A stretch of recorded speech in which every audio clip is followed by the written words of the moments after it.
Hello, welcome to He's Hop, but Something is Off with me, just Joey T. Okay, this week, what I thought I'd do as kind of a follow-up to last week's episode where I gave some advice about traveling on a gay cruise on the cheap.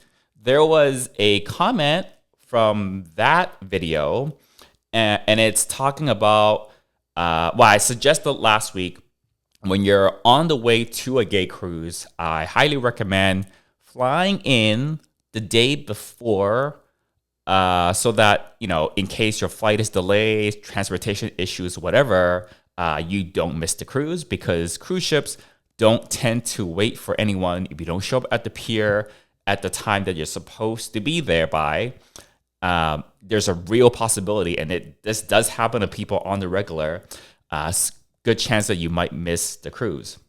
So on the flip side of that, I am going to take this comment from, wow, this is not a pronounceable username, 6R4NDON. That's the username.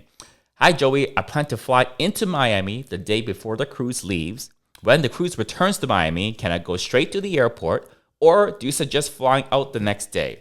So the vast majority of people, unless they have some reason to hang around the city wherever the port is, they just go straight to the airport. So the advice for just having that extra day is only when you're going to the cruise, getting to whichever city the cruise sets sail from. Again, it's only in case, you got a flight to Miami, okay? And for whatever reason, your flight gets delayed, gets canceled, you define a different flight that's later on. Maybe the flight that you have to take to Miami now is the next day. So that's the reason why when you are flying to Miami or to wherever the cruise is, I recommend you fly in the day before the cruise actually sets sail. However, after the cruise, this is what happens.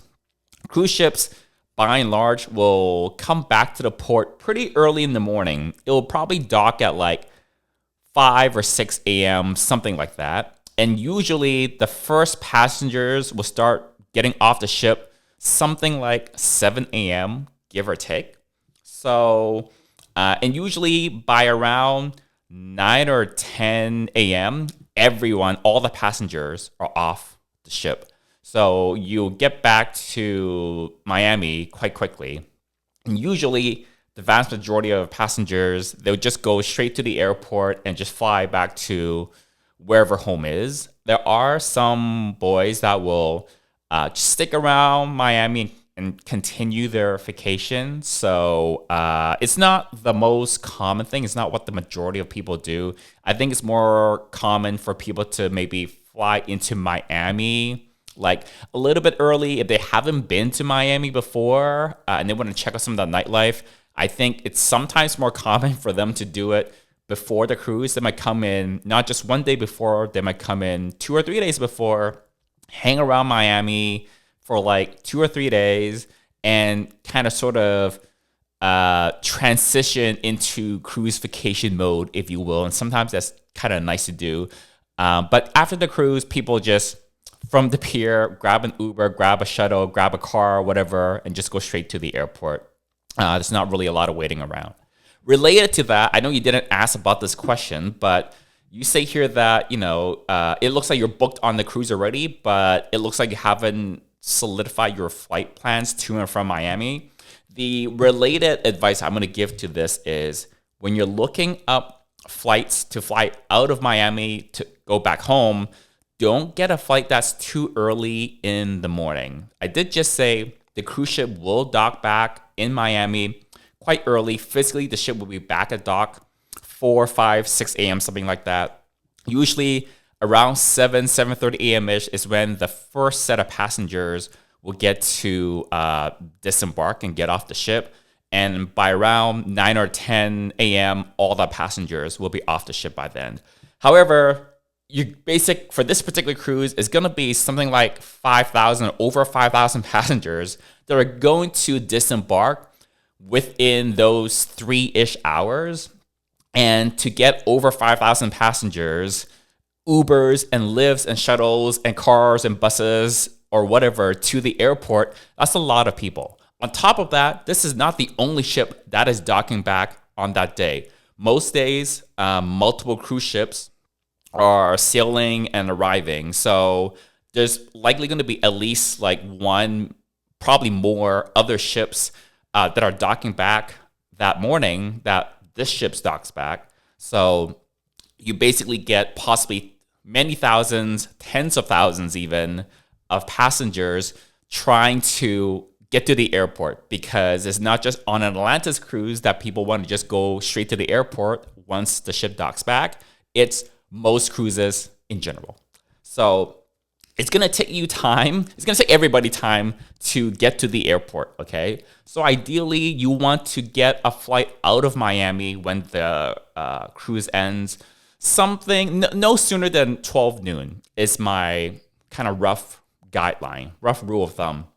Don't book a flight out of Miami or whatever city the port is in before 12 noon. Because even though you might get off of the ship by 8 or 9 a.m., it's going to be possibly a bit of a cluster, you know what, traffic-wise, and just the sheer amount of passengers trying to get cars and shuttles and buses to the airport, that it might take you a while before you can even leave the port, even though you've gone off the ship. And possibly with traffic and things like that, you probably have luggage that you might need to check. There could be a little bit of traffic when you actually get to the airport. A lot of bigger airports, you get like this mini traffic jam because of all the people that are trying to be dropped off or get picked up or whatever. So general rule, try not to book a flight that's scheduled before 12 noon. If you don't have a lot of options, if for whatever reason, just because of how the airlines are scheduling their flights, you have to be at the airport, before noon. Like you have to be your flight's going to take off at 10 a.m., 11 a.m., something like that. That's still doable. It's not preferable. What you will need to do is don't sleep in on the last day when the ship is back back in Miami, the morning when you're supposed to get off. You need to wake up early, get your shit together, and you have to be one of the first people off of the ship. Okay? And that's not that hard. There's not any sort of like special priority status to like get off the ship early. Like if you want to get off the ship really early, be one of the first passengers off the ship, it's not usually a problem. What you might have to do is, if you pack a little bit lighter and you are able to bring, just hold and tote all your luggage with you instead of having the crew and the staff take your luggage overnight and move it off the ship for you. Basically, just carry all your luggage. That would make it a little bit faster, because once you get to the port, you don't have to wait for your luggage to arrive. They have this system where the night before you get back to port, they'll basically have you put your bigger pieces of luggage or anything you don't want to carry off the ship yourself. They'll have you tag it. They'll give you tags the day before. And then the last night before you go to bed, you basically put your luggage just outside your room in the hallway, in the corridors, with your tags. And then overnight or early the next morning, basically the staff, the crew, they will take the luggage you put outside your room, and then they will bring it off of the ship and into the terminal for you, so that when you get off the ship and into the terminal, there will be a luggage pickup area. It's kind of like when you take a flight and you check your luggage, okay? When the flight arrives, you go to the baggage pickup area, and then you wait for your luggage. It's conceptually exactly the same thing. So the fact that you have to wait for your luggage to arrive, maybe it'll beat you there, maybe it won't. So if you have to take an early flight, there are things like 10 or 11 a.m. is like doable. Just don't sleep in, wake up early, set an alarm. If you can, just take all your luggage with you. Just get off the ship early. If you get off the ship, if you're one of the first ones off the ship, if you're off the ship at like 7:30, 8 a.m., most of the boys are not off the ship because you're one of the first ones off. And you'll have a much easier time to get a car, a ride share, a bus or a shuttle, whatever your mode of transportation is, to get to the airport. because a lot of the boys, they've been partying the whole cruise, which is fine. And they are probably not going to be awake and be getting off the ship at 7 or 7:30. Okay. They'll probably want to grab breakfast first. There's a shortened, condensed breakfast service, even on, that morning where you get off. And most people do want to get the breakfast. They'll wake up at and they'll probably leave their room at 7:30 or 8 to go get breakfast or something. And they're not going to walk off the ship until, I don't know, 8, 8:30, 9. So, but definitely, I think 10 a.m. or 11 a.m. is as early as you can push it. If it's any earlier than that, it's real iffy. If the ship has some delays getting back to the port for some reason, if the port doesn't allow the ship to actually dock at the pier because of administrative paperwork, whatever reasons, immigration, custom stuff, that would delay you as well. So you can't get an early morning flight. Again, if you get a noon-ish or afternoon flight, that's the safest. If you have to take a late morning, 10 a.m., 11 a.m. flight out, that's doable as long as you just wake up early, get off your ass, get your luggage, and just get off the ship early. So that's a piece of advice that you should all know if you are booked on an upcoming cruise. And like this person who left a comment, you booked the cruise, you got your reservation in, but you're not figuring out travel plans to and from Miami or to and from wherever the port city is that the cruise is sailing out of and back into. So there you go. Some useful, helpful cruise travel advice to kick this week's podcast off. I wanted to get the cruise advice out of the way because last week I just did my standard thing and I just went on a rant, blah, blah, blah, talked for 12 minutes, something like that, before I got to the actual cruise advice, and that was the rest of that episode basically. And as far as I can gather, there are two types of listeners. The three of you out there that's listening, there are two types of listeners of the three of you. The first will kind of sort of want to listen to just the cruise advice. It's kind of the main draw. And the other type of listener that I think we have here is you're down for the cruise advice and for my random ramblings. So because pretty much everyone that listens to this podcast, I think, is down for the cruise advice. And last week, I rambled for so long before I actually got to the meat of the topic. This week, I was like, nope, we should just have the cruise advice up top at the very front. And then afterwards, I can ramble. And the people that don't want to hear the rambling, they can just, they don't have to fast forward and look for wherever the cruise advice is. They can just stop listening here and go do something else. So we're done with the cruise advice now, and I get to ramble. I don't think I have that much to ramble about this week. But honestly, I can ramble and talk about anything for nearly any period of time. But what's been up is I'm trying some different lighting. If you're watching the video version of this podcast, which is available on my YouTube channel, Just Joey T, and on Spotify, trying something a little bit different with the lighting. I just got a haircut a couple of days ago because, like I said last week, by the time you're listening to this podcast episode, I will be in New York. And yeah, just as I'm recording this is a Sunday afternoon before I go to New York. So I have to go down to San Diego for a work thing tomorrow on Monday.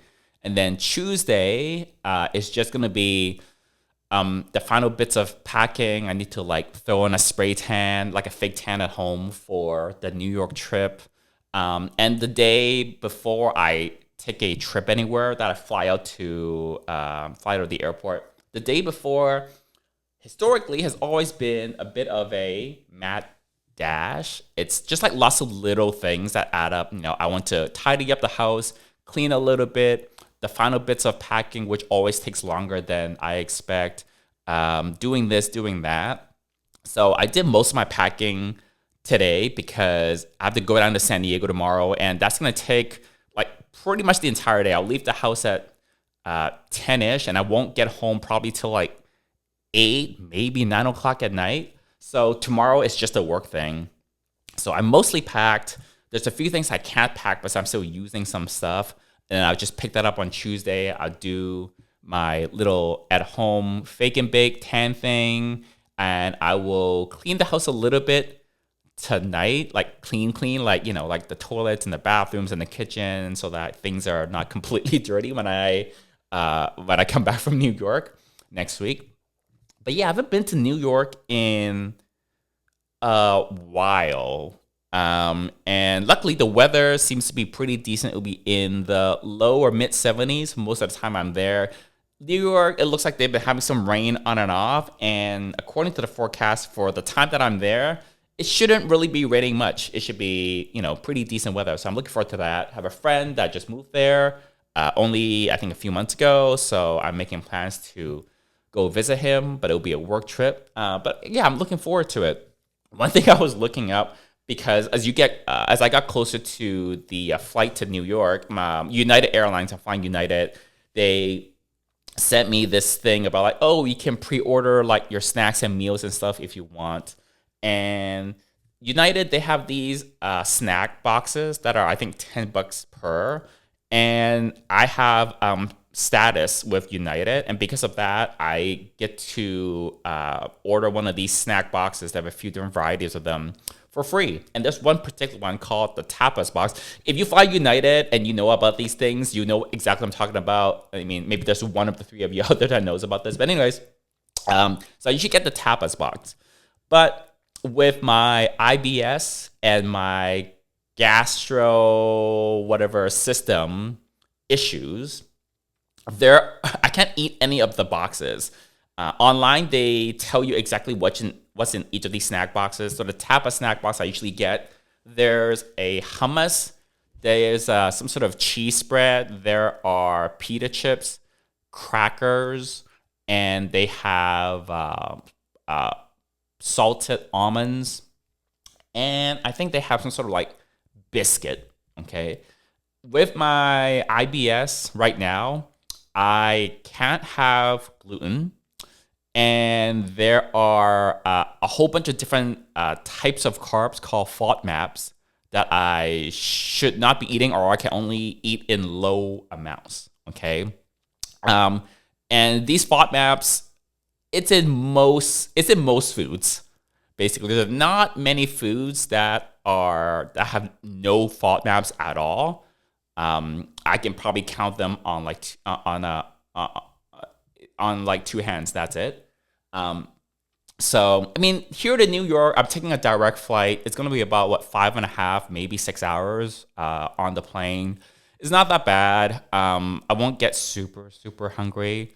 So the only things I can eat that they offer on the menu, gummy bears and Pringles chips. And they have like this weird like dark chocolate type of like a vegan dark chocolate snack crisp crackers type thing. I forgot the exact name of it. So I'll be snacking on those, but I was thinking maybe I should bring some homemade food onto the plane that I make myself. Basically, it's like packing your own school lunch. So I don't know if I have time to do that anymore. And I was like, all the things I cook at home are not travel friendly. I cook chicken, but that's on a pan or in the toaster oven. Rice. I mean, you can't eat rice room temperature, I guess.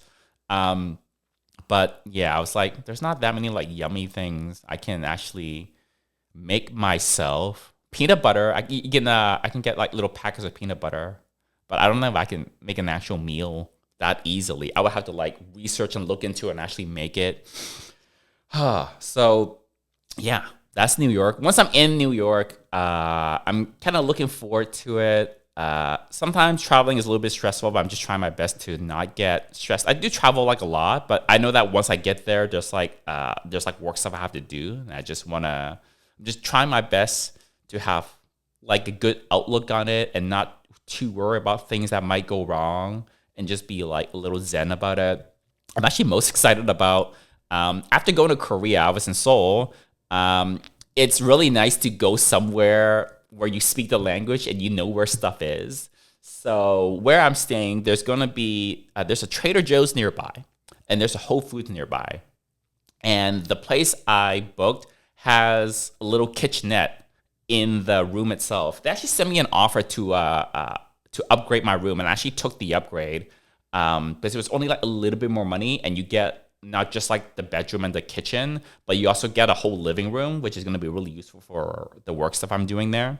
So there's like a little kitchen. I think there's like a little tiny electric stove with a sink and also a refrigerator and a microwave. So just from that, I can prep and just make a lot of my own meals in the hotel instead of having to like go out. And with the IBS, when you just eat out at a restaurant, you don't know what kind of spices are in different things, because I pretty much shouldn't have any sort of onion powder or garlic powder, or onions or garlic right now. And they put onions and garlic in like almost everything.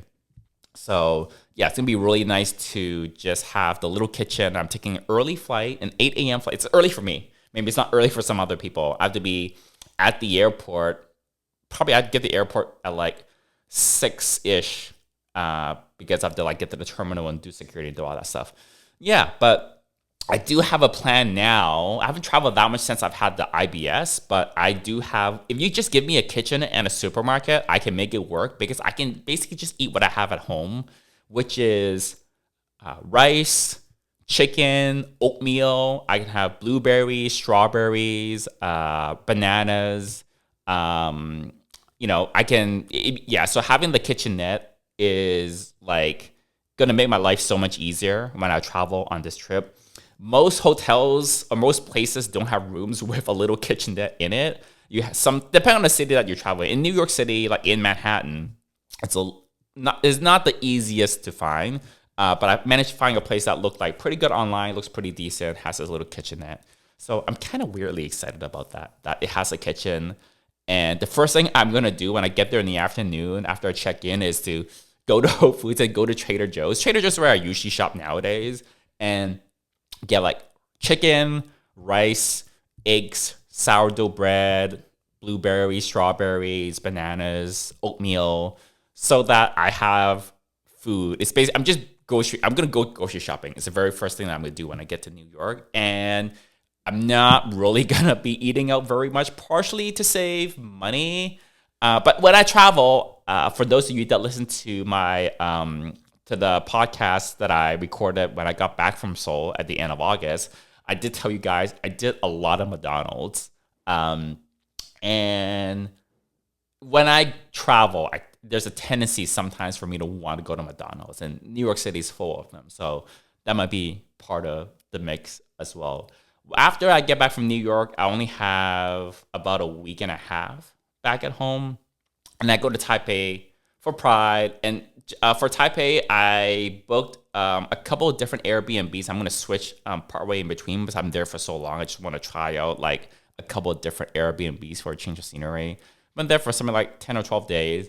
There'll be 2 separate Airbnbs I'll be staying at. And with an Airbnb, it's much more likely you're booking an actual apartment with like a full-on kitchen. And I also have washing machines, which is great because I'm there for so long. I need to do some laundry.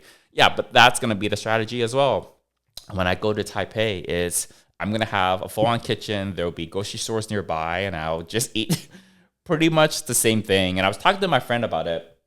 And the last couple of months, I was still trying to figure out this like SIBO IBS stuff. And when August hit, before I went to Seoul, I was making some progress on fixing it. Basically, even during my trip to Seoul, it was actually pretty good. I was on a very restricted diet, and when I was in Seoul, like more than usual at home, I wasn't trying anything new, and that helped as well. When I got back from Seoul, it was fine. But in September, early on in September, I had some dessert, and that set me back, I think, like a month or two of progress. And with the travel, and during the month of September, I didn't have that much energy devoted to like fixing the IBS. I just kept on eating the foods that I know are safe and not trying anything new after, having some dessert and then having it kind of regress a little bit. And I was just focusing on getting the other business up and running. I was just like, okay, I don't have time for this right now. And then now that we're about to enter October, I've got these 2 trips coming up. I just have to hold station a little bit. Again, just stick to the foods I know. Eventually, I'm already slowly starting to get to the point where I'm getting a little bit bored of what I'm eating at home because I literally eat the same things all the time. And it's a very limited amount of things that I eat. I still find them delicious. I'm just getting a little bit bored of the stuff that I'm eating every single day, day in and day out at home. So some McDonald's may actually be a nice change of pace when I'm in New York. But basically, I just have to do it for like October.